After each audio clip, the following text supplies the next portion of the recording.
Hello, folks. Welcome to Scratch the Surface. My name's EJ Scott. Today, my guest is Brian Fischler. He is a blind comedian and podcaster, and I've known him a little bit over the years, and I was able to catch up with him in Queens, New York, and talk with him. Before I get into what we've talked about, I'd like to give myself a plug. Twitter at EJ Scott, and my podcast is at EJ Podcast. EJ Scott is my website. Instagram, EJ Scott 1106.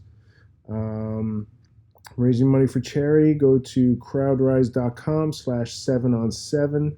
Lots of great charities there. Looking for donations. And my Running Blind documentary. I ran 12 marathons in 12 states in 12 months. In 2012, blindfolded, because I myself am going blind from an eye disease called choroideremia. And it runs my family. My grandfather was blind, and my brother has it, and my nephews have it. So I'm always trying to raise awareness and money. And in 2012, I ran these marathons. And for $2 or $3, you can rent or own a digital copy of it on iTunes or Google Play or Amazon. And it will be well worth your money and time. It's very well done. So check that out. So Brian is blind from an eye disease called Retinitis Pigmentosa, or RP. And it's very similar to what I have, symptoms-wise and outcome-wise. It's very similar.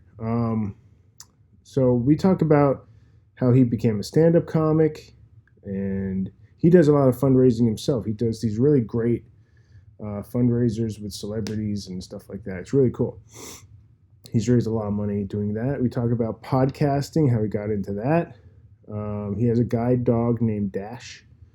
Or is it Nash? I think it's Dash. Or is it Nash? Oh, crap. I forget now. I think it's Nash. So we talk about what it's like to get a guide dog, because there's like a process of that, which was kind of interesting when he told me about it. So we also talk about dating and what that's like, and all that good stuff. So from February 23rd, 2017, enjoy my talk with Brian Fischler. Now, I'm a smoker. Does that bother you, or? It bothers my eyes. Oh, that's okay. Is that okay? Yeah, no worries. I'll refrain. I appreciate it. You pussy. I know. I used to smoke. Yeah. I smoked for 15 years. Did you? I'm trying. Actually, you know what I just got today? Wellbutrin. What does that do? Supposed to help you quit. Oh, yeah. I haven't started just taking it yet. If he's in the way, or if he's going to be too loud, I'll... He's so cute. Actually, sit the hiney. He's so cute. See, that's the thing a lot of people don't get at home. Dogs are like... Dogs. You know, they're like... Not, yeah, they're like... But when he's working, he's real good, right? Yeah, like the harness goes on, and yeah. Today, we had to run down to the bank, and yeah, it's kind of a hike. But he's getting to that point where he tries to anticipate, and yeah, I'm like, no, we're not turning here, buddy. Actually, sit the hiney. Sit. Good boy. Yeah, you know better. Relax. You are gorgeous. You are gorgeous. And no, you're tired. You're tired. So you've had him for 8 years? 8 years. Where'd you get him? Guiding Eyes for the Blind. Yeah. Where's that? It's in Yorktown Heights. And, whatchamacallit? It's, about 40 minutes north of the city. Okay. So, are we... And what do you... Yeah, we're starting. Do you have to live there for like a few weeks or something? Yeah, that was the fun thing, because I have not your typical blind guy personality. And one thing I found when I went to guide dog school, you have to live there for a month. And it's like boot camp, but like boot camp with a lot of lag time, because you're sitting around a lot. Yeah. So it's 6 days. You live there for close to a month. It's 6 days a week. PIX11, NOW on PIX11 TV. We're taking you inside the life or death fight against synthetic opioids, creating a crisis in NYC. That's you? Okay, hold on. Where's that iPhone at? Sorry. I meant to turn that off. There we go. Here it is. Yeah. Let me turn this speech off. Otherwise, we're going to have shit going nonstop. Good boy. There we go. I think I've got all the talking things turned off. Okay, great. Because my stuff's insane. But, so anyway, yeah, you have to live there. And it's like 6 days a week. You train from 6 a.m. to 10 p.m. And I am not a 6 a.m. guy, so that was a culture shock. Yeah. And, Wait a second. You're training for 16 hours a day? Yeah. Yeah. No. So 6 a.m. to 10 p.m. Yeah. But there's a lot of downtime. And, you have, like, at night, like, at 8 o'clock, you have, like, I wouldn't call it classes, seminars, where you sit in and you can ask questions. Well, anyway, my class, there are 14 people in my class. They're all living at the guide dog school. And some of these people are really weird. I mean, there's a difference between people that have gone blind later in life, like yourself and me, Right. and people that were born blind. And people that are born blind that are in their 50s and older, a lot of them have lived sheltered existences because back when they went to school, and this is something that just sickens me, they would send all the blind people to school together instead of interacting them with regular, children, like a regular school that you and I probably went to. Right. And so they never learned any social skills. And you notice the difference in people like that because the way they interact with people is different. So to pass the time when I was at guide dog school, I started blogging, writing about my day-to-day adventures and stuff. And I didn't realize anybody was reading it. And sure enough, it ended up leading to my writing with the Dog Whisperer. So, when I got out of guide dog school, and when I served my, it sounds like I was in prison. When I got out, I did my time. Yeah, I did my time. The Dog Whisperer was looking for somebody to write original content for his website. And I got brought on, and initially, I was writing about the guide dog and guide dog school and guide dogs. People are interested about guide dogs. Yeah. Especially people like myself, and who might need one, I'm talking about the general public. General public, too. Oh, yeah. It was a curiosity. The curiosity of first off, a lot of people are jealous because we get to take our dogs everywhere. Right. And it's so funny because you get so many people that come up to you. Well, it's funny how they're like, I wish I was blind. Then I could take my dog places. Well, it's funny. I can't tell you how many people come up to me and they say, hey, you know what I did? I got, because you could actually get signs that say working dog. Right. And I can't tell you how many people come up to me and say, hey, you know what? I got one of those signs for my dogs. It says working dog, so now I can take my dog anywhere. And you know what I say to them? Thank you so much for making my life more difficult. Yeah. Because it screws you. Yeah. I can't tell you how many times trying to get a cab and with a dog, even though it's the law, and Uber and everything, it's still an absolute nightmare. Yeah. As Nash, you could probably hear him here in the background. Yeah, he's so cuddly, though. He's up against me. Yeah, and he's the world-class shedder. Yeah, so is my Banner. Yeah, what kind of dog is Banner? He's a yellow lab. Okay, so you know. Oh, yeah. They, we got piles of it. This guy, in fact, I had a great post on Facebook the other day. I was like, Bless you, buddy. And in order to get complete, what drives me nuts, I don't mind when people ask, can I pet him and everything, right, when I'm out in public. And, most of the time, if he's, okay, I'll say, yeah, if it's ever a kid, I'll always be like, yeah, go ahead, know. But what drives me nuts is when I'm out at a restaurant, I'm just sitting there, I have the leash around my ankle, and somebody just out of the blue that I don't know just starts petting him. Yeah, I hate that. And I'm just like, yo, what? Yeah. And, because all of a sudden he's pulling me, so I think he's doing something. Yeah. And then, no, it's okay, dogs like me. No, it doesn't matter if now dogs pet like the you. dog. I'll say this as a general rule, even for dogs that aren't guide dogs. If it's not your dog, don't just assume you could pet the dog. Yeah, because you never know how so friendly. Fucked up. Oh, it's messed up and everything. You wouldn't do that to another person's child. You wouldn't go over and go, hi, and start touching the child. Well, my favorite was like when I first had Nash. I was out in Manhattan, and as he runs off to go play with his bones, hopefully he'll just leave him in his bed. Otherwise, we're going to hear a huge crash when he throws it up in the air. Okay. But he hasn't done that in a while. So, anyway, I was out in Manhattan, and I'm walking down the street, and some woman's like, can my kid pet your dog? And I said, sure.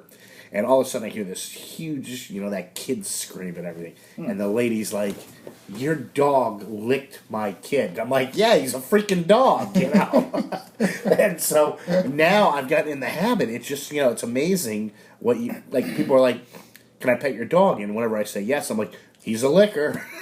He's friendly. He'll kiss you. Oh yeah, yeah. Give you a You're kiss, just right? that high pitched squeal Yeah. that the kids make just drives me insane and Yeah. everything. It's Well, so I guess is Nash your first dog? He was my first dog of any kind. Yeah, my dad is highly allergic to dogs, so we didn't have any dogs. We didn't have any cats growing up. We had a freaking bird. I remember, man. What kind of bird? It was a parakeet. I remember we got it when I was like 12, 13 or something, and my parents were, oh, it's going to learn to talk. Well, that fucking miserable, sorry, I don't know if we could, Yeah, go that ahead. miserable bird never learned to talk. It would bite anybody that would come close to it. The only cool thing about it is my dad named it Coach, after Coach from Cheers. Oh, So it kind of had yeah. a cool name. We ended up giving it to my parents' cleaning lady, because that was the only person it ended up liking. We had it for like 10 years.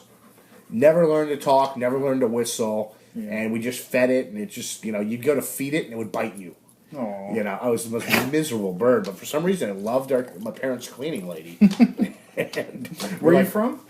I was born here in New York, but I grew up in Fort Lauderdale. I like to say, how the Islamic go to Mecca, or the Jews go from Long Island to Fort Lauderdale, I think. You're from Long Island. Yeah, Me 90. too. What's that? Me too. Where about? Near Huntington, Melville. I was born in Coram. Don't ask me where the hell it is. Okay. We left when I was 4, which we must have left around 77 when New York was burning. And, the crime wave was really bad up here and everything. And it was amazing because my high school class, I grew up in a very suburban, middle, upper class town. And, we were middle class. But, a girl drove a Ferrari to my high school. And I remember the night after the very first episode of Beverly Hills 90210 aired, this girl coming into my first class in the morning going, oh my God, did you guys see that show last night? And everybody's like, oh yeah. And she's like, that's us. And I was like, oh God, I'm in hell. I had a great time at high school, Really? Dude, high school, I was a baseball player and I was popular and life's been downhill since then. I didn't have my vision problems. I was having night vision problems in high school, but they were minor, so I still drove at night a little and everything. And, I guess I peaked in high school. The rest of life, it's like just waiting for the grave now. So what's your eye condition or disease? I have retinitis pigmentosa. Okay.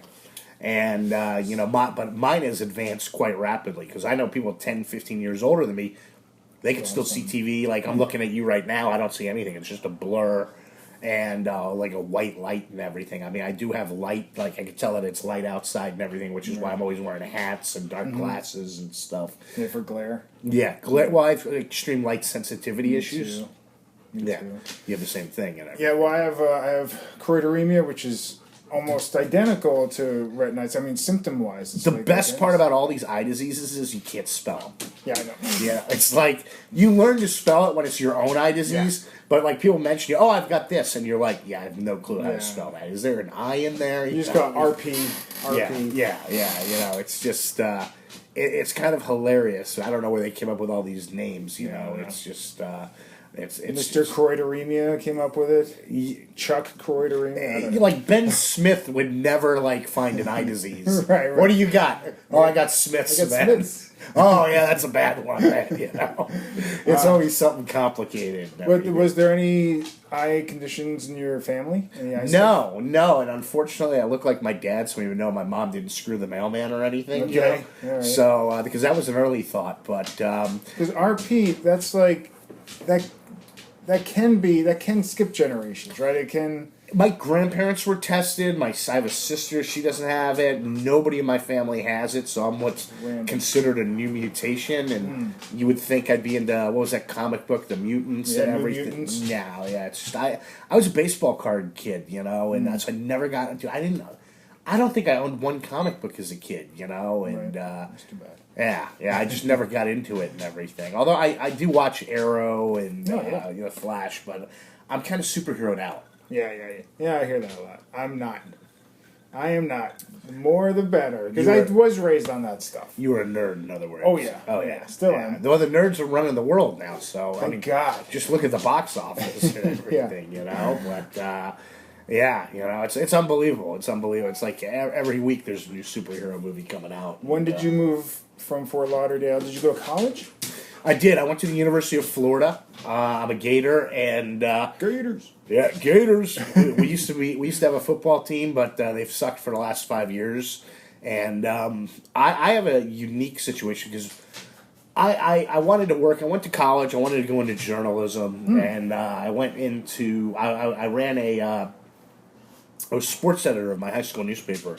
Won Florida best sports newspaper. So I thought I wanted to go into journalism.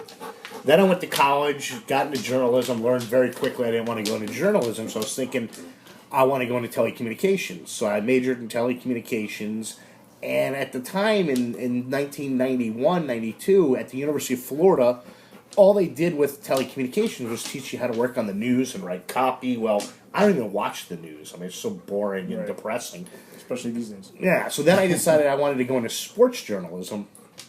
Big sports fan. Yeah. And fortunately, I got very lucky through a friend of my uncle's. I got to intern at the 92 Barcelona Olympics. I was 19. Oh, that's cool. Living in Barcelona. Yeah, 4 months. I got to see the Dream Team play live. Wow. Worked out at the swimming venue. Got to go out drinking nightly.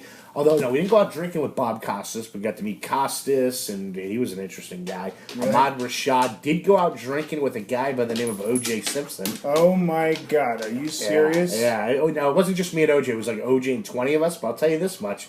He picked up the entire tab. He was a nice enough guy, and this was 92, so it was 2 years. It's Bless you, buddy. post his trial stuff, right? No, before. Oh, it's before. Well, this is the funny thing. So 92, I'm hanging out drinking with OJ. I had a photo that somebody eventually ended up stealing from a party that I had, which really sucked. It was my only photo of OJ. So 94, I'll backtrack in a second. I'm out in LA. I got run off the road by the chase.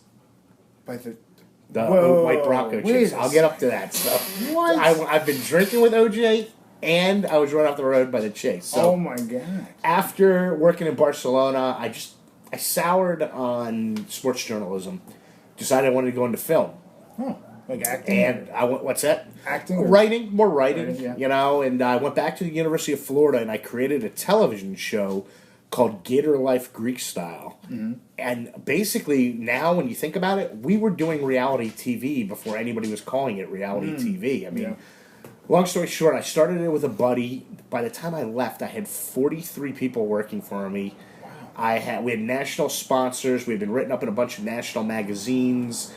And I got offered 2 jobs. I got offered a job at MTV and a job with Warner Brothers.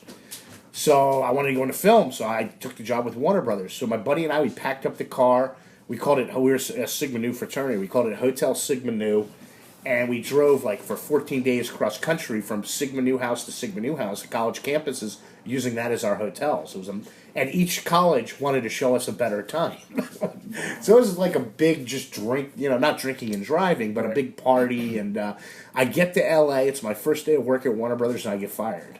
Why? Had nothing to do with me. They fired the woman who hired me and her entire department. So we just moved just cutbacks or something? I don't even know the reason. They just, you're no longer work here. It's one of those things. Like, okay. So we just moved 3,000 miles, get fired on my first day. My buddy and I, we started working in independent film. I mean, we worked on 10 of the shittiest movies that never saw the light of day. Okay. One of them was a film with Justine Bateman. You remember her from Family Ties? Oh, sure, of course. We actually filmed in the original Hotel California on Skid Row, which is no longer there. I was doing everything from grip work to PAing to doing sound. I was doing boom. Dude, my buddy and I ended up doing the sound for this all-black film in South Central, filming at 3 a.m. in the morning.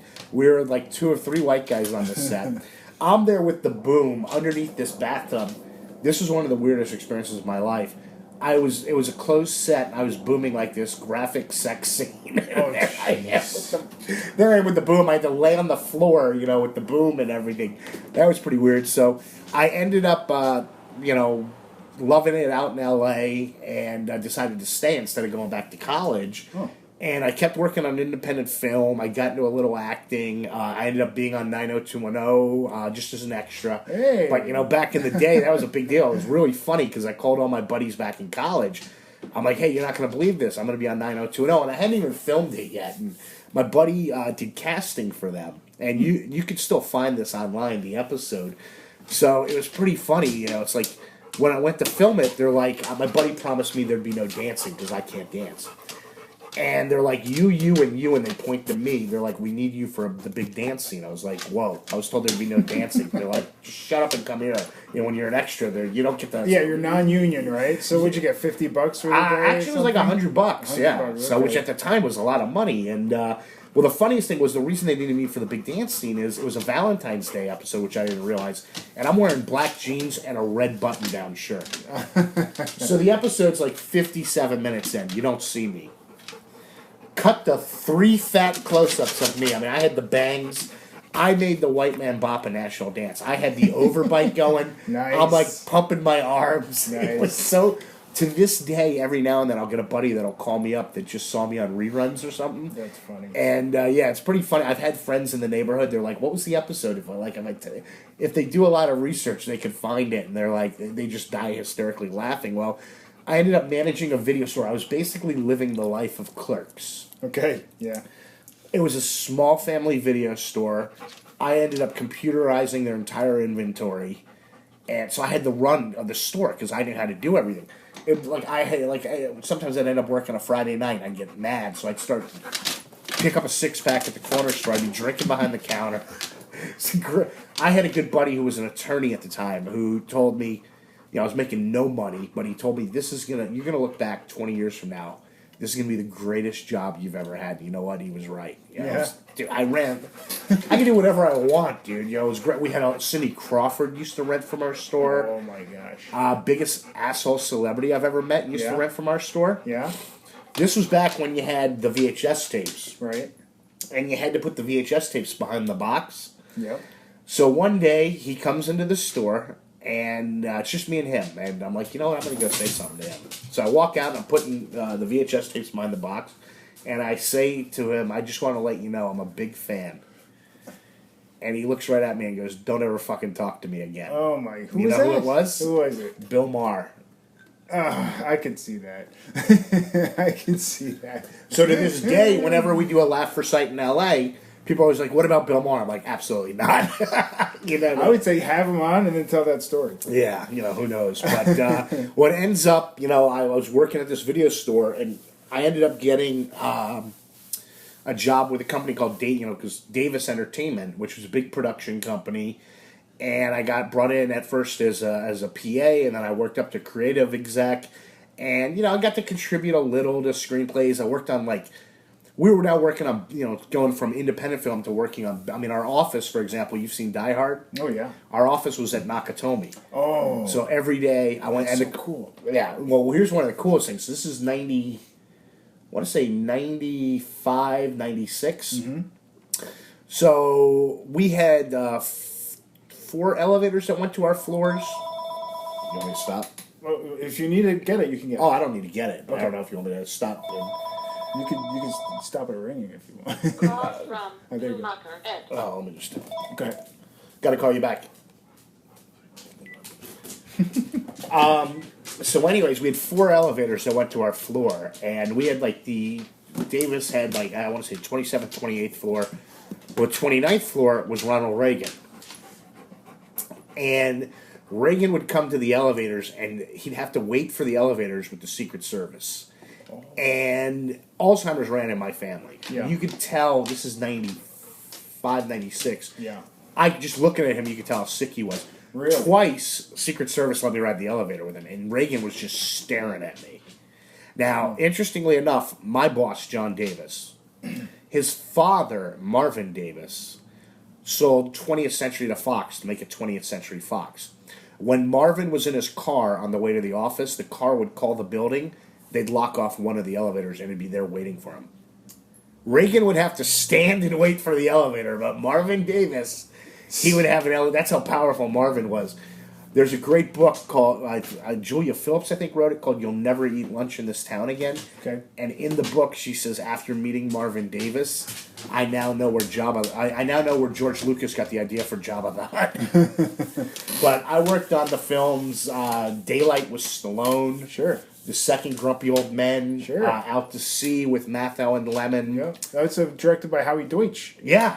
Howie was a great guy. You know Howie? Yeah, he did my podcast. Did he really? Yep, he was a director-producer on True Blood, my girlfriend's show. I'll have to tell you some things off the podcast. I wonder if Howie would remember me. I knew Howie. He was a great writer and everything. Yeah, and, he's a nice guy. Yeah, married very to Leah nice guy. Thompson. Who's he married to? Married to Leah Thompson from Back to the Future. Is he really? Yeah. I never realized. He directed Some Kind of Wonderful. That's where they met. Really? Yeah. He was always a nice guy. He was working on a couple of scripts on spec for us. I don't know if they ever got finished and everything. My last film was Dr. Dolittle, but he would definitely know Anya Kochoff, who I used to work with, and I always wonder what happened to Anya. Anya and I did not really get on. Anya, if you're listening, which I'm sure she is, you are what started my drinking problem when I was 22, 23. Hi, Anya. It was just, that was the Hollywood back then. It was so stressful. On Friday, you'd pick up a bottle of Jack on the way home, and, it was just... Were you, trying to audition for stuff, too, and all that stuff? I was writing, It was always funny, because they're like, you work for this big production company, so the rule was always, do not ever solicit any of your own stuff, which I never did. Yeah. And I ended up on the work, and it's interesting, because back then, it was okay to be out of the closet, but it was not okay to be going blind, so... I was in the closet with my eye disease, which was deteriorating. Right. Nobody at Davis Entertainment knew about my eye disease. And one day I was on the way to work. I lived over in Westwood by UCLA. And I made a left turn, and a college student hit my car with his bike. Fortunately, everybody was okay, but it shook me up. And that was kind of the wake-up call that, I can't really be driving anymore. Yeah. And this What was age is that? This was 97. 97, 20 years ago. So it was like I was 24. You were 24. Yeah. So, that was the wake-up call where it's like, okay. And then I ended up having to resign my position at work. And, nobody knew. And I think it was interesting because at work, I remember we had a Halloween party at Josh. Who's that guy, Josh? Josh, might have been his name, Kesselman. And not important. But anyway, this guy Josh's house. And I remember I was leaving the party and I missed a few steps, and people were like, "Oh, you're drunk." And I barely drank. It was because I didn't see him. Yeah. But I couldn't tell anybody that because at the time in the 90s, everything was so cutthroat and competitive. I'm sure it's probably the same. But I think disabilities in the 90s were looked at as a hindrance. Sure. Where now people are like, "Oh, you're so brave." Well, when were you diagnosed? Or? I was diagnosed at 13, so we knew it was coming, but it wasn't. It was a slow. It was slow to come on, but then it was fast to speed up. What made you get tested?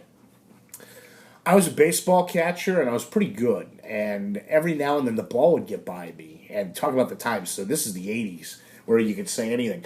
And the ball would, every now and then, I'd be feeling around, and people were like, "Well, you can't see it." And they're like, "What, are you fucking retarded?" Yeah. You can't say that anymore. Right. But my parents, I guess, heard about this disease, and they took me to Bascom Palmer Eye Institute, where Sam Jacobson was at the time, which is weird. He's still my doctor. And hey, Sam, we're still waiting for a freaking cure. What's going on, buddy? Come on, Sam. Yeah, and it's amazing. I never would have imagined I'd be totally blind. And it's amazing. Were you in denial for a while? 13 is really hard to hear at that age. I remember when I was 13, I was dating a girl. This is middle school. I was dating a girl by the name of Jody Mandel. Never knew what happened to her. We're not even Facebook friends. So she ended up moving. But I remember going the day after I was diagnosed. I'm like, "Oh, a little kid." I'm like, "You're gonna want to break up with me. I'm gonna be blind one day." I was 13 years old. And did you start telling your friends right away, or did you? No, at 13, it doesn't really. You don't really comprehend it. Yeah. More in high school, 16, 17, it's like, look, it's best if I don't drive at night. And I remember there were some parents who knew about it, and they would not let their kids drive in the car with me. Right. Yeah, which was understandable. They're just being protective. Yeah. But it didn't really affect me too much in high school. College, it didn't affect me too much. My buddy ended up driving my car the entire way to LA. I had a Pathfinder. Mm-hmm. And I really didn't start having problems till Los Angeles in 97. Okay. And that's when I left LA. Because what happened, I remember there was a guy I grew up with, and I'm not going to mention his name because he's a fucking asshole. And he's Bill Maher. No. This is a guy I grew up with. And he still lives in LA. Right. And he's everything that's wrong with Hollywood. This guy stayed on my couch for free for like 6 weeks, when he was coming out to LA. And, then he eventually ended up deciding to stay in LA, got his own place and everything. And when I started going blind in 97, you're making $400 a week. You don't have money. So Dublin's was the big scene back in the day. And, we'd go out there on a Friday night. And I remember one time him and his buddy telling me, well, why don't you meet us there and maybe we can drive you home. It was too much for them to drive out of the way to pick me up, and that's when it resonated with me that I don't really have any true friends in LA at the time. Yeah, there were a couple, but they were few and far between. And LA, it's everybody's out for themselves, and I said, you know what? I can't live like this. And that's when I left LA in 97 and went back to Florida, and amazingly I went back, and I remember the first weekend I was back, got together with two buddies I went to college with, and it was like I wasn't even gone for 4 years, and that was the difference in real friends and LA friends. And how long did you stay in Florida? I started getting into the family business, which was executive headhunting, and things were flourishing. I mean, things were going great. We had a lot of clients headquartered in the New York, New Jersey area. I was still writing, and in 2000 was an amazing year for me. 2000 was the year I first started walking with a white cane. Mm-hmm. 2000, I went to the Oscars in February because I had a screenplay that everybody in Hollywood loved called Suicide Notes. Huh. It was a dark comedy. It never sold, but everybody was after it. Huh. And some producer ended up just giving me his tickets to go to the Academy Awards. Wow, and that's cool. I remember I walked into the Academy Awards, and when you're nobody like me, it's like they cattle prod you to get off the red carpet, So they're hurrying us off the red carpet, and I step on this little-known actress's foot. She starts screaming and making a huge scene. Total bitch. It was Charlize Theron. Oh, Charlize. Who in 2000 was nobody. We ended up mending fences years later because I had a buddy that ended up working for her, and she ended up donating stuff to the silent auction at Laugh for Sight. So we're good now. Yeah, she's nice. No. It was just a misunderstanding, who she could have had her own shit going on or something. But you guys could have gotten married. Yeah, me and Charlize. So, but interestingly, so I had this screenplay and never saw. In fact, I keep thinking about turning it into a play or a book, and it just needs to be modernized. I remember there was one joke. It was a really dark comedy. I remember there was this one joke where these people get startled and they jump, and the other people are like, "What's the matter?" It's just Saddam the cat. And they're like, you named your cat Saddam? And they're like, yeah, he's not that big, but he's always scaring the hell out of everybody. So that joke would definitely not really, it needs to be modernized. But no, so I ended up coming back to 2000, I ended up going to the All-Star game in Atlanta for Major League Baseball. And I ended up moving back to New York in August of 2000. And then I went to Game 1 and Game 2 of the Subway Series, Yankees-Mets in 2000. I mean, talk about a year. Yeah, wow. And my old man, he grew up in the Bronx, but he could never afford to go to see the Yankees in the World Series. So for Game 2, he flew up, and we ended up going to Game 2. I don't know how big of a baseball fan you are, but there was a very famous incident in that game where Roger Clemens threw a bat at Mike Piazza. Yeah. We were sitting 4 seats from Clemens' mom. Oh. And the Met fans, I got a foul mouth, but the Mets fans taught me a lot of new swear words that night. So are you still writing? Not as much anymore. It's with Suicide Notes, you come so close. And I had a couple of other screenplays. My first screenplay, I was always writing dark comedies. My first one was called Loser. Very similar to like Clerks and everything. And then I wrote an action adventure film that was based on Billy the Kid, but in the modern era. And I had about 4 or 5 that, they got some decent traction, and nothing ever sold, and you get frustrated, you know? Did you have an agent? I never had an agent. I had people that would look at it and everything, but from just my contacts and everything, so I never had a writing agent. Well, in '03, I guess, I decided to get into improv. I know you have a background in improv. Oh yeah. So I started going to Second City, but in New York, not the good Second City. Second City. Yeah, that didn't last long. Second City in New York. It lasted for about 5 years. 5 years. But it wasn't anywhere near the quality Yeah. of Second City Chicago. It's like talking apples and oranges. Sure. But I loved it. I loved improv. I loved just, what happened, I guess, in '04 was my vision took a turn for the worse, and improv, which I'd love to hear how you do it, it's such a visual art form. I felt like I was cheating my scene partners where I'd miss a facial expression or a hand gesture, and, everybody had always been telling me that I should be a stand-up comic.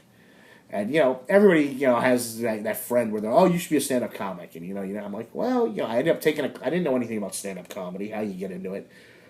I ended up taking a class through Caroline's on Broadway, just, what the structure of a joke, how do you get started, that sort of thing. And I'm probably they taught this class like every month. It might have been a 6-week class.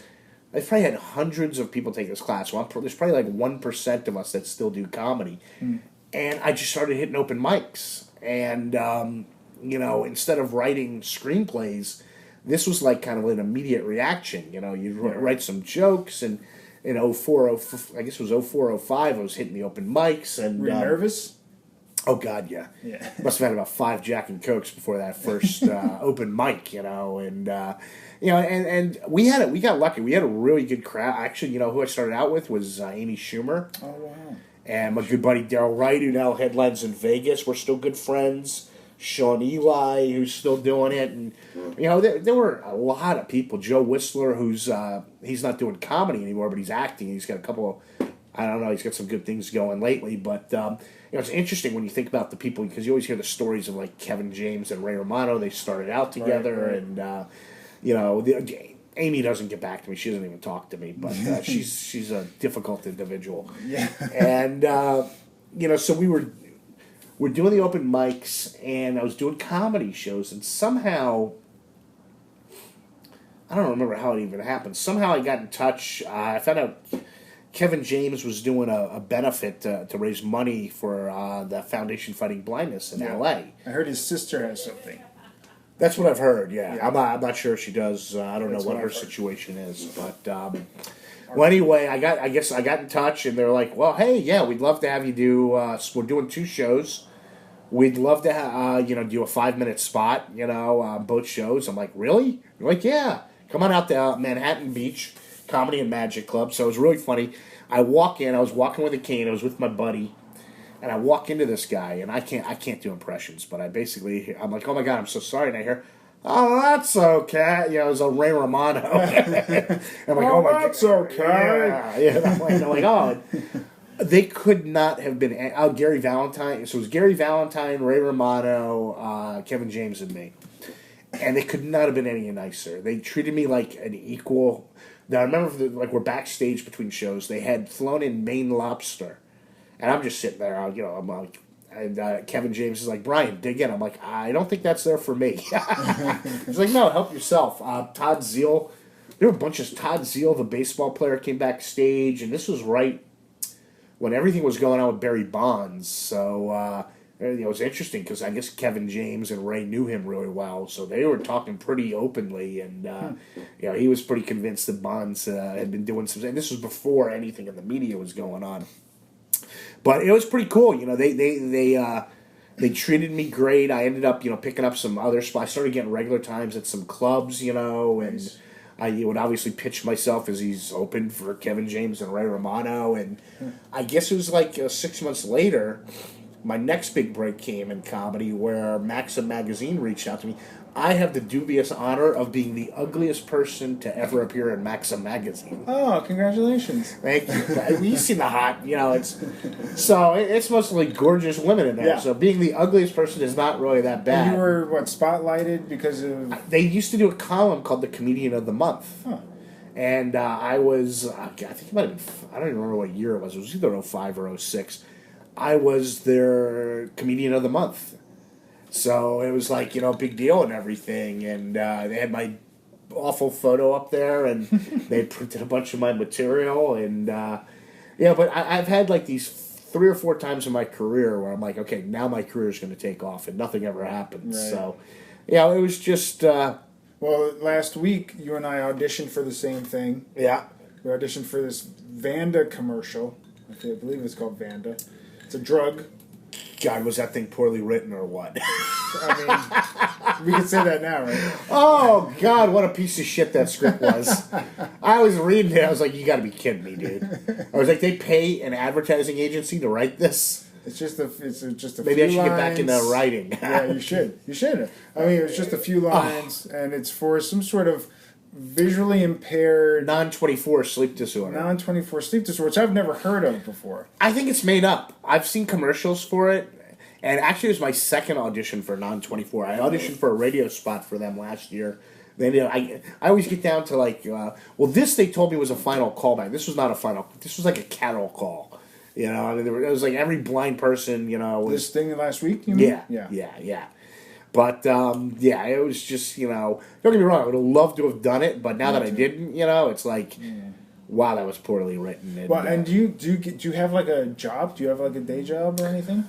Freelance job? Professional fornicator? No. Well, I have 5 day jobs, which is kind of humorous. I run Laugh for Sight, as I think you know. In 05, Does that pay? Not really. It pays a little, but not very much. Like I said, it's one of my 5 jobs that I get to do. Right. It should pay for the amount of work that goes into it and everything. And we launched that in 05, and I think it was 05 that we launched that in. And, that's, I guess that's my dubious honor is we've done 11 Laugh for Sights in New York City, 4 in LA, 1 in South Beach. We've had 65 comedian actors donate their time. Everybody from Seinfeld to Sarah Silverman to legendary Robert Klein he just did it for the 10th time in New York. Louis Black, Nick DiPaolo, Adam Ferrara, Judah Friedlander, my buddy Daryl. They've all done both New York and L.A. I saw the one in L.A. I saw one in L.A. Okay, you were one. Yeah, and that's why you stopped doing L.A. was because you came to know. Oh, sorry about that. Now we stopped doing. It was so hard to promote in L.A. that for the amount of work we put together the greatest lineups, but we wouldn't get that. You know, everyone wanted to go to it for free because everybody's used to going to everything for free in L.A. Yeah. So we stopped. We haven't done L.A. in a few years. We've talked about coming back there, but it's just promoting something. You know, I mean, it's hard getting. I used to do fundraisers out in L.A. all the time, and getting people in the seats is hard. Yeah. Even if it's free, I would have to. The first time I did it, I was charging I think $20 a ticket, which is basically free. Yeah. Which is basically free, but I had a great lineup of improvisers and stand-ups and a good show. And like a handful of people came. Yeah. And after that, I said, okay, I'll make it pay what you can. Because I just mostly need butts in the seats. Yeah. And I made more doing it that way and I had more people come than trying to charge like $20. The first year we did it in L.A., the Improv told me it was their biggest night of the year. That lineup was ridiculous. I mean, that show, first off, it ran... We never like to run the shows more than an hour and a half. That show ran close to 3 hours because comics just kept showing up. That's one thing about comedians, and I've talked with a lot of... They're so generous. I mean, we had... that show was Sarah Silverman, Kevin Nealon, Kevin Pollak, Adam Ferrara, Alonzo Bowden, and then Russell Peters just happened to show up. It's like, hey, I'd like to go on. And there were... Christopher Titus. I mean, it was just So I'll give you. I've been going to the Largo a lot. Have you ever been there? I've heard mixed about that as a room. I had a friend that hosted a benefit there, which it only seats though about 125, I think. Maybe the old space. There's a new space. Okay. There was an old space from maybe the new space is there like 5 years or something like that. I don't know when you heard something. Yeah. I never went to the old space, but this space almost always sells out. Yeah. I go there all the time. Judd Apatow does shows there almost every month, and he has like Judd Apatow and friends, and it's all mostly stand-ups. And that's what I need to reach out to. I mean, if I could tap into Judd to get involved with like a Laugh for Sight Jenna Elfman, who is one of my favorite people on the planet, she's hosted 2 of our benefits in L.A. You know, you like to have a little bit of select. You know, she's not Yeah, I saw her at the one I went to. She's just so nice and fantastic and everything. And I can't say, I mean, she's great, you know. And J.K. Simmons was involved, right? At some no, J.K. was supposed. It's pretty funny. J.K. was supposed to come to the last Laugh for Sight L.A. And the day before, he calls me up and he says, "Brian, I got bad news, man. I can't make it. Got to fly to New Orleans to film a little movie called Terminator." No. So unfortunately, but Which Terminator was that? Salvation? Genesis, the last one. The last one. Okay. Yeah, which was. Yeah, but you should have come to Laugh for Sight, you know. But no, J.K. is fantastic. Actually, he did my podcast. He did our 1 year anniversary episode. So we've stayed in touch. You like good people and everything. For some reason, I interviewed J.K. So one of my other jobs is I write for several dog publications, and it's funny. I'm a celebrity dog columnist, and people are like, "Really? I didn't know there were that many famous dogs." You're like, "No, dumbass," you know. And we interviewed J.K. because he was doing Growing Up Fisher, that show. I don't know if you ever saw it. It was short-lived, and he played a blind guy on it who had a guide dog. So I ended up interviewing J.K. Yeah, I remember. And we just hit it off during the interview. Great guy, you know, huge sports fan. And so then I guess, you know, he found out I was doing a Laugh for Sight LA because through Jenna, that Jenna was going to host. And then he ended up asking his agent for my contact info. And all of a sudden I just got an email from him. And it was pretty cool when you get an email from J.K. Simmons. Oh, shit, that's cool. Yeah, so we just stayed in touch and everything, you know. So I do writing for that. And you know, something I got into about 3 years ago, which is now, you know, the comedy pay every little bit pays a little and everything. I do tech training for the blind community, whether it's iPhone or Apple or anything Mac. You know, I'm doing a lot of computer training. I do it over the phone. I do in-person consultations and everything, and that's something I really look. Nash. That's something I really love. Nash is farting through this whole interview. I just want to say. That's the first one I smelled, man. Oh, my God. Really? Oh, right. my God. Well, the windows are open. Not enough. You need the ceiling to be open. Nash, man, that's not cool. He doesn't. It's funny. I don't notice him farting a lot, but when he does, man, he'll clear a room. Oh, damn. You all right, buddy? Okay? Chill, buddy. He's very cute. So, He's a yellow lab, right? yeah, yellow lab, pure lab. But so I started doing this tech training with a company. Unfortunately, the company's now defunct, so I broke off on my own. But I designed the curriculum for the New York State Commission for the Blind that they approved for like Mac training. What's that? That sounds like a job. It is, yeah, but it's called contract. So it's, you know, I'm a private contractor, so I get to set my own hours. Everything's very flexible. So it's, like I said, I do all of this. None of it pays what it used to pay to be an executive headhunter. Right. But hey, you know, it's every little bit pays, and you know, it allows me to be flexible, and allows me, you know, if I have to go on auditions or, you know, I do go on the road and do comedy. I do public speaking as well. I'm able to set my own schedule and everything. Yeah. Do I wish? It's a balance of, you know, having a good work life or security. I think I'd rather have the security where you got the regular paychecks and everything coming in. But who knows? You know. Well, when you started losing your sight, I mean, how was the reaction from your family? They just owned me. No. Yeah, that's an interesting question. The reaction. Well, interestingly, my sister and I have like no relationship.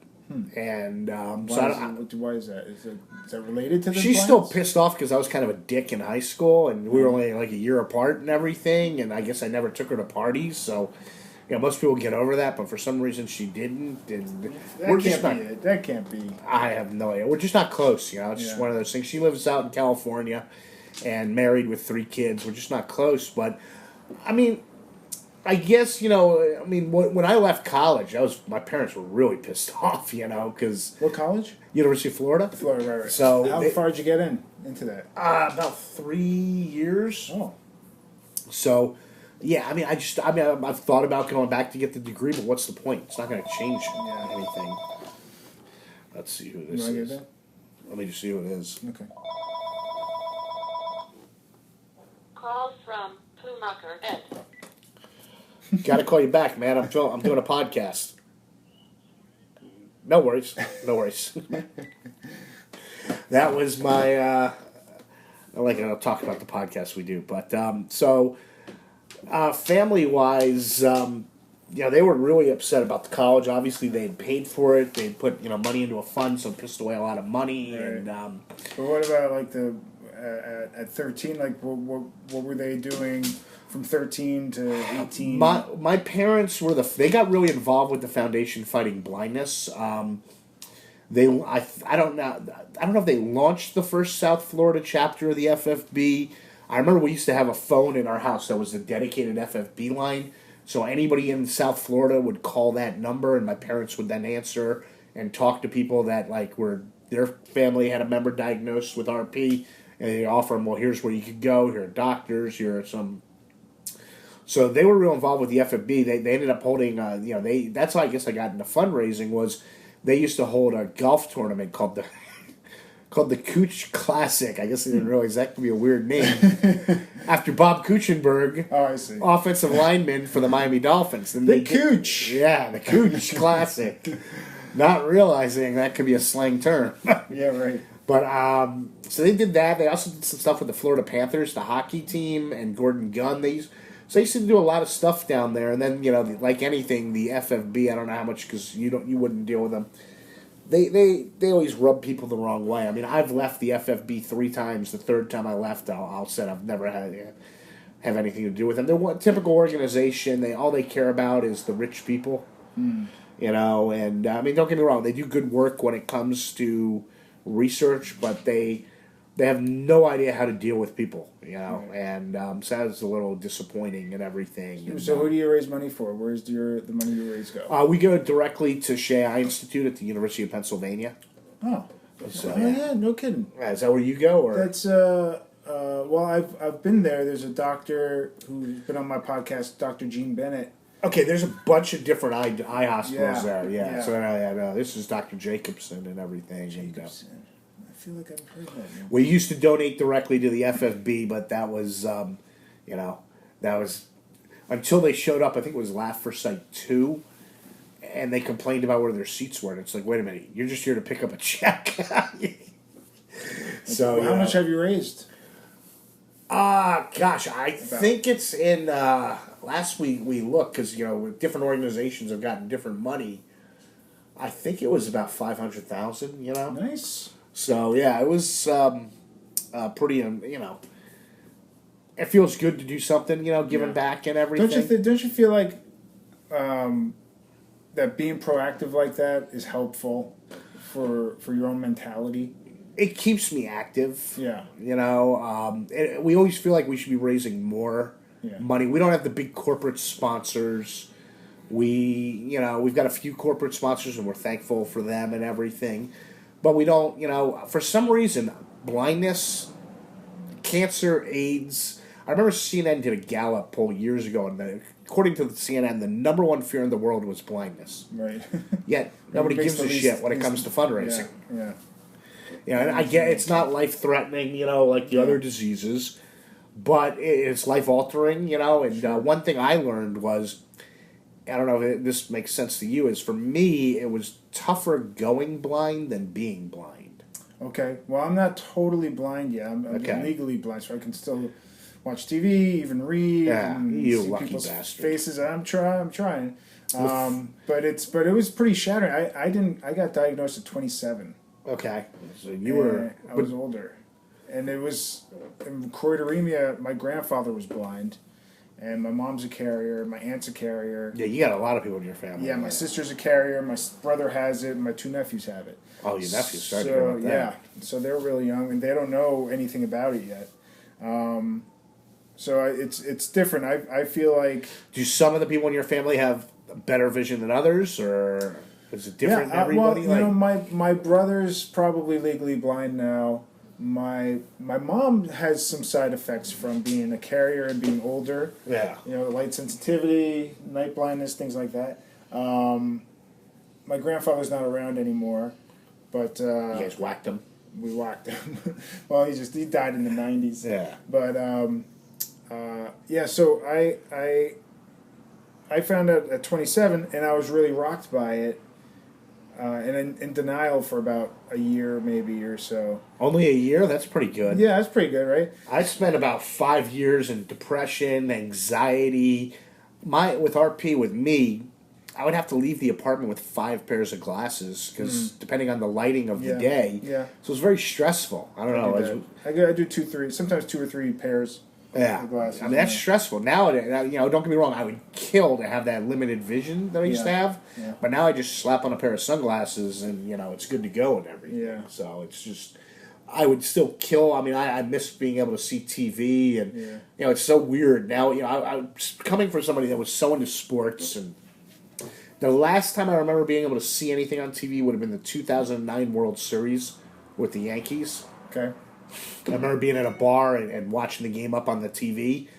And, I mean, it was just so great to have that limited vision, even though, it's something. And, you take it for granted, that limited vision. But, nowadays it's like, I don't even know who the hell... If they became famous after '09, I have no clue who they are. Yeah. And, people talk about Jennifer Lawrence all the time, and I'm like... Like, no, give me somebody that was famous before '09 and everything. And that, although I'll have friends that'll describe, what somebody before '09 looked like and everything. And compare. Do a compare and everything, And like I say in my comedy, nowadays I meet a white woman, in my head she looks like Jennifer Aniston. So everybody looks like Jennifer Aniston to me. 90s Jennifer Aniston. 90s. early I meet 2000s. a black woman, all of them look like Halle Berry to me. So. Did you go to therapy? I went to therapy when I started going blind in the early 2000s. Pretty funny. And I don't know if I just had the wrong therapist. This guy would just agree with everything I said, and I was like, it was a complete waste of time. And the funniest thing was, I was still making pretty good money at the time. And all of a sudden, I stopped seeing him. I got what was therapy for me is when I got into stand-up. Right. And that became my therapy, because everything that would happen in life, I'd be like, how can I work this into a joke? So the funny thing, I remember this therapist, basically, he kept billing me. My insurance, not me. After I stopped seeing him, he kept billing my insurance company. And I remember I called him up, I said, I'm going to let this slide, but I don't want to see another bill from the insurance company. I never did, because he was probably committing insurance fraud for all I knew. Oh, boy. Yeah. That's not good. Well... That doesn't sound like a good therapist. No. Yeah, I've been going to therapy for like 8 years or so. Does it work? Yeah, it helps me. It's not for everybody. Yeah. I think if you find that right therapist. Yeah, and I've had a couple duds and a couple good ones. So Yeah, well, that's cool. I mean, like I said, for me, therapy. I mean, don't get me wrong. I still get pissed off at certain things, and I've just mellowed out. I've just become so, I guess, laid back. It's funny because when I could see, I had a bad temper, and I was just like I'd get agitated, and still get agitated at things. But now it's like, and when I started out in comedy, everybody's like, you came across like the pissed off blind guy, and nobody wanted to see the pissed off blind guy. And now I'm just so chill on stage and relaxed. It took me 10 years to find my persona, right, in comedy, my style. And this past Laugh for Sight, December, Robert Klein, somebody whose obviously opinion I value unbelievably, for the first time ever, he kind of gave me the thumbs up. I mean, I had a great set. I'm never happy with my set, typical comedian, but I came off stage, I was like, dude, I said to myself, that may have been the best set I've ever had. And Robert that night was very complimentary. And the next day, he sent me a text, and he was like, I want to print it out and frame it. Coming from him, it meant the world and everything. It's really sweet of him. Yeah, good guy. Yeah, it was like I had the audience eating out of my hand. It was like all of a sudden it clicked. With the timing. He's like there wasn't one. The thing when you have a disability and you're doing comedy, you never want to get the sympathy laugh. Right. You never want that and everything. And I do a lot of interaction. I like to ad lib, and I do a lot of interaction with the audience, but now I just yell out to them. It's like, hey, and I'm just like, if somebody responds, I deal with it and everything. I'm not looking for hecklers, 'cause I did a show. I did a show close to my home where they were doing a cancer benefit. And a lot of bands, and there was a local bar. And I'm on stage, I'm doing my set, and there's this really drunk guy in the back of the room, and he's just yelling at me. I can't even understand half what he says. He's drunk. And so I finally start getting into it because he was interrupting my set, and I was like, dude, I'm going to win no matter what you say because I have a microphone. And so as I go back to doing my set, and towards the end, I'm like, I don't know if I just tell you this. I'm like, well, I got to wrap up. I got to get out of here because I got to go home and fuck that guy's mom. Well, that set this drunk guy off pretty bad. Oh, no, what did you do? Well, I went up to the bar, and I'm hanging out with a friend, and I'm having a drink. And whenever you hear this at a bar, you know it's not good. Somebody comes running in, and they say, what's the address of this place? And like, why? They're like, because we're on the phone with 911. I'm like, what the hell's going on? So my buddy and I, we go outside, and there's this guy just laid out on the pavement. Ends up, it was the guy that was heckling me. Passed out? No. From what I heard, we don't know what's true. From what I heard, I had nothing to do with it. It was the first time I've ever done stand-up, and it sent somebody to the hospital. Supposedly, this drunk guy, after I made that comment about his mom, went outside with his buddy and got very upset with me. And kept walking back and forth, talking about how he was going to beat the blind comic up. Well, This should be pretty easy. Yeah, I'm not tough. Well, what happened was somebody that I knew said, oh, you're going to beat the blind comic up? He said, yeah, and the guy clocked him. That's And great. laid him out. Who did that, do you know? I can't You say. can't say. I Robert can't Klein say. No, came I to the can't rescue. say. I can't say. Jenna Elfman. So, the best part was, so the cops show up. This guy's laid out on the pavement. And the cops come, and this woman from the bar comes out and says, and you got to remember, this is a cancer benefit. This lady says, officer, I saw everything. He fell. He's drunk. He just fell. Well, the guy was plastered. Yeah. I don't know whatever happened after that, but that was pretty interesting. That's That sounds not your interesting. typical comedy show, but that's a warning to all you who heckle out there. Be That's right. careful. I'm going to knock you out. Yeah, they could turn nasty, but Wait. I Oh, go ahead. don't think I've ever said that to anybody on stage about their mom, but this guy deserved it, and That should be your closing line every time. I have to take off because I got to fuck all your moms. Oh, you know that blind comic? No, I'm not sure. You know the one that talks about fucking everybody's Yeah. mom at the yeah. He's selling T-shirts now. Yeah. The front says, I'm going to fuck all your moms. On the back, it says, I just fucked your mom. There you go. It's perfect. Writes itself. Oh, God. Yeah. So Thank you. I got a new tagline. Oh, yeah. How often do you do stand-up these days? That is what I'm trying to get. Since December, I got reinvigorated. Was it? Reinvigorated? Yeah, and doing a monthly show with Ali Klein now, which is Robert's son, who just launched his own show. Oh, that's cool. He's actually really great comic. He's doing it the right way. Better be, right? It's tough, man, because you never hear famous comics' son or daughter is great. It's very rare, that you hear that. But he's not using his father. I mean, I brought him out here to Astoria and got him going in some of the clubs out here to see if he was any good, and he was really good. He's different than his father. How old is and, he? I don't know. I think he's in his 30s. I don't know, but So where's that monthly show? it's funny because it's at what's called the Metropolitan Room, which is the old Gotham, which is where I started out. Yeah. I didn't even know they were still doing comedy at the Metropolitan I used to Room. do the old Gotham. Okay, I did opening mics. that's where I got Do you started. remember Jessica Curson? She's a good friend of mine. Yeah, she Yeah. just did Laugh for Sight for the third time this past year. She was hosting. She always hosted those Yeah, open the mics. Saturday. And now I hear her on the Howard Stern show sometimes. Yeah. She does bits for them. Well, she just was in the movie Comedian. Yeah. and- Robert De Niro was on a talk show talking about her. Yes, I saw that on Facebook. The guy in L.A., not Fallon, but the other one, Jimmy Kimmel. Yeah. And Kimmel kept saying, I heard you learned comedy from a good buddy of mine. And he's like, who? He's like, Jeff Ross? He's like, no. Then I was like, no. I had a very good comedy coach, Jessica Curson. And Jessica is probably one of the hardest working people in comedy. I mean, we're talking at least 3 shows a night. Wow. She's done, Jessica, leave some stage time for the rest of us. But no, she deserves everything she's going to get because she's as hardworking as she is. She's just as nice. Yeah. She was really And nice. yeah, I mean, one she's time, just, I love Jessica. I was on Long Island at the time, so I'd have to commute into the city to do the stand-up stuff and improv and classes and whatever. And one day, I guess after the stand-up? Maybe.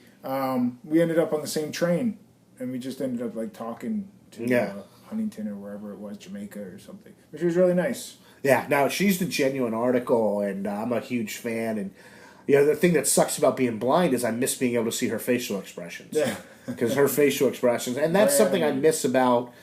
A lot of times, for example, what was that superhero movie with Ryan Reynolds that everybody said was hilarious? Deadpool.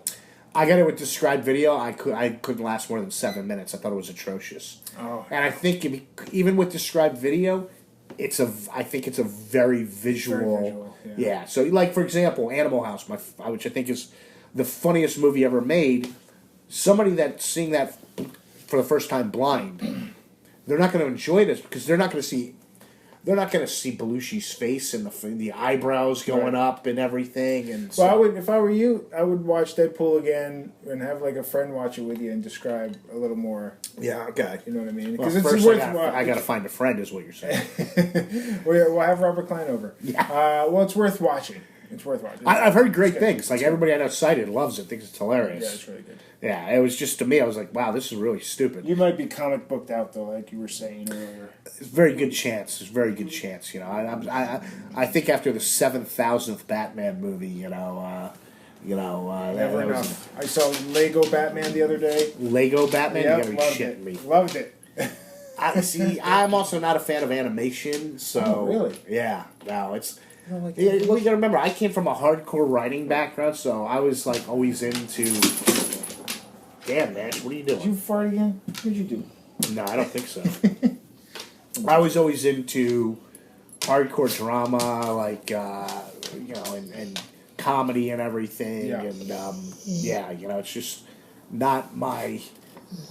It's just not my thing. Cup of tea. Yeah. So, but plus, it's who the hell has the time? I mean, for everything, and I'm trying to make the time. I'm trying. You're It's trying? hard. It's I'm hard, though. subscribed. For example, I don't have time to read books because I'm subscribed to 130 podcasts. Oh my god. That's I don't listen to half of them, but I'm subscribed to your podcast, Thank obviously. you. Thank you. A lot of technology for the blind, and podcasts Oh. are my favorite things. My favorite thing is fantasy baseball Okay. because it's the world's greatest waste of time, and I'm good at it. And I'm Do you always have teams? Do you bet? I Do do. you have a pool I do. and stuff? I got pools. We got.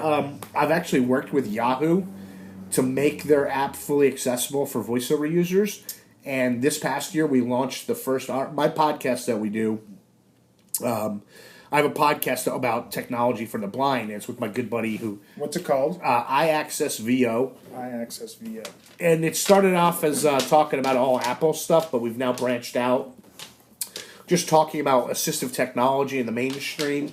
We have guests on, that are doing tech things. We've had guests on that are doing some of the most advanced tech stuff in Australia, New Zealand, South Africa, England, all over the United States. We had the guy on that designed Blind Square GPS, which is the number one GPS application for blind people, specifically wow. designed for blind people. Do So you use that? I do. Yeah, it's fantastic. It's Really? great to be able to open it, just shake it, and it tells you where you are.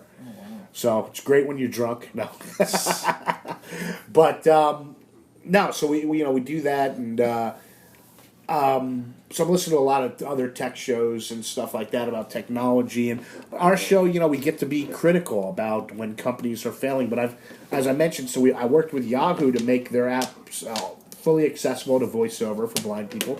And this past year, we had the first ever all-blind fantasy football league. Oh wow. And it was great. We had 12 people, and now we're in the process of launching the first all-blind fantasy baseball league. And Yahoo, my contact at Yahoo just reached out to me. For the first time ever, the brackets for March Madness are going to be completely accessible with voiceover. So, yeah, you got to... I really admire companies that make an effort. It doesn't take very much. It doesn't cost them much of anything. Yeah. It just takes the time putting in. Apple lays out how to properly design your app to work with voiceover. You know who's dead to me because I've reached out to them several times on Twitter and emailed the company directly is ESPN. Really? ESPN could give two shits about people with disabilities. They don't make any of their stuff accessible. And they're a reprehensible company, which is why I think they're losing, from what I read, hundreds of thousands of subscribers quarterly. Yeah, they're just an awful company. But I'm sorry to hear that. yeah, well, it's not your fault. Well, yeah, that's true. Come on, ESPN. Yeah, Give so the times. But no, it's great. Like I said, a lot of companies are and shockingly, I said, obviously you can see I have Apple and Mac computers all over here. I said I haven't touched a PC since 2009, or a woman. And I'm not kidding about that second part. Okay. Microsoft is doing some pretty amazing things with accessibility. They're really closing the gap with Apple. So pretty impressed. It's for the first time. Luckily, I have a friend of mine who gave me a PC, so I'm kind of checking out what Microsoft is doing. Yeah. Speaking of dating, do you date? Do you have a girlfriend? Or I have a girlfriend. I around? date periodically, time to time. Right now, believe it or not, ladies. I almost said gentlemen. That would have been weird. Ladies, Yeah, you spread the field. I'm single as of right now, But hey, who knows? I'll be going out tonight, and you never know. You never know who you're going to meet and everything. So, Do you have a difficulty meeting, dating and stuff like that? no, because I'm pretty social and outgoing and everything. So I date from time to time. It's just I'm one of those people that I like my alone time. I like living alone. The thing I like living alone when you're blind is I put the remote down. I know that remote's going to be exactly there the next time I pick it up. Right. I have a cleaning lady that comes in once every few weeks, and she's fantastic because she knows don't move a freaking thing. So no, it's just I've had roommates and stuff, and it's tough. When you're totally blind, you can be the nicest, most conscientious person in the world, but you'll forget stuff. you're not going to pay attention to where you put everything. Yeah. It's just not possible and everything. It's in fact, I forgot to tell you where to put your glass of water. Normally, I tell people just put it there, or there. If you put it anywhere else, I will knock it over. Okay. Have you tried the dating apps or anything? I have not. I tried them 10 years ago. 10 years ago? Yeah. That's a lot's changed in 10 years. I did not have a fun time. Yeah. I think I tried Match.com. That's where I met my girlfriend. Is it? Yep. Almost 10 years ago. Really? Yeah. I just, as somebody that can't see anybody, I don't know. Right. I think it'd be a little weird putting yourself out there on a dating website where you can't see them and they can. I don't know. You could again find a friend to help you navigate. Say, where does this one look like, or whatever. Again, you're assuming I have friends. I'm assuming you do. Do you not have friends? I have a lot of You friends. have fantasy football friends. I'm very popular online. I just don't want to meet any of these people. You should have seen all the Facebook happy birthdays I got. When's your birthday? It was February 2nd. Yeah, I was like, I don't know you. I don't know you. It was like, I don't understand why people that you don't know posts happy birthday. It's like, why do you even take the time? Why not? I remember, when you work in comedy or something, you get a lot of comedians that. I go through periods where I just accept everybody and then I decline everybody. And Well, you accepted me before we met. I had met your parents, though. That's right. My dad told me about you. Yeah. I think he must. He have was at gotten- one of the first Laugh for Sights. That must have been it. Yeah. Because, I'd met your dad and everything. And ex-NYPD, right? Yeah. Yeah. Long Island Railroad cop. Yeah. Oh, Long Island Railroad cop. Yeah. But yeah. So he was Very like New York Woody City. Harrelson in Money Train. Exactly. Just like the same exact person. Ah. Well, thanks for talking with me. Happy to do it. I'll let you go get that burger. Yeah, it's that's a great thing about his story. You got great food out here and everything. Yeah, So, I don't spend a lot of time out here, but when you got Nash, did he have a name already? he did, yeah. It was Nash. Yeah, I remember I cringed the first time I heard it. I was like, whew.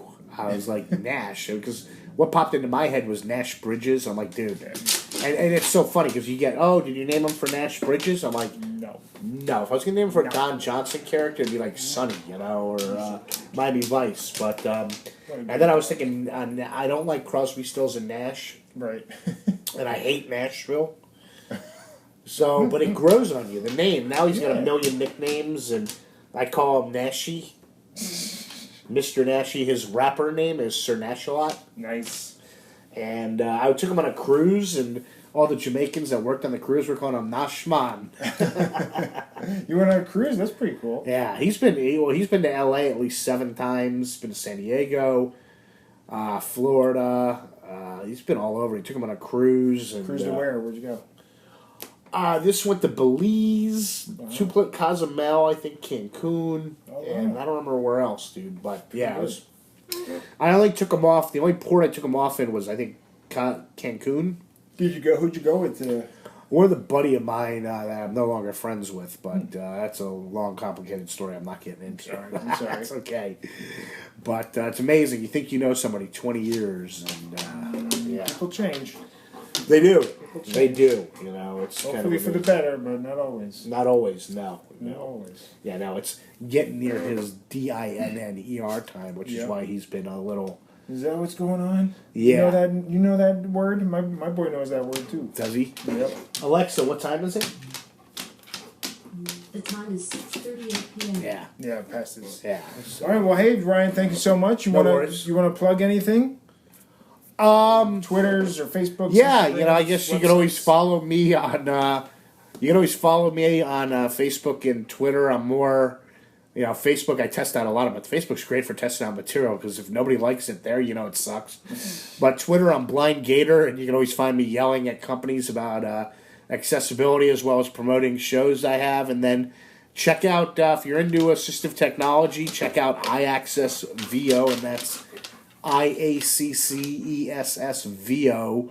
But I imagine only your blind audience would be interested in that. So, Maybe, you never know. Or, yeah. People that know blind people. Yeah, no, but we've got, our show it blows me away when I keep hearing the emails we get from worldwide, how much they love the show. And they love us because we don't sound like your typical tech geeks. So they do love that and everything. Well, that's awesome. I'm going to check that out. And thanks for talking with me. And we will see you next time. Sounds good, man. Thanks for having me, EJ. Appreciate it. I'm gonna go fuck your mother. Here we go. Hey, that's the Go Fuck Your Mother comic. Thanks so much, Brian Fischler, for talking with me, and Nash for letting me pet you for an hour. So go check out Brian's podcast. And once again, check me out on Twitter at EJ Scott and at EJ Podcast. Instagram, EJScott1106. EJScott.com is my website. Crowdrise.com/7on7 is a place to give money for charity, including a couple of blind charities, including the Croideremia Research Foundation and the Foundation for Fighting Blindness. And my Running Blind documentary is on iTunes, Amazon, and Google Play. Go subscribe to my podcast on iTunes, and you could also, I think you could subscribe on iHeartRadio. I'm on iHeartRadio now, on their app, and check out my past podcasts and my future ones. Thank you so much for listening, and we'll see you next time.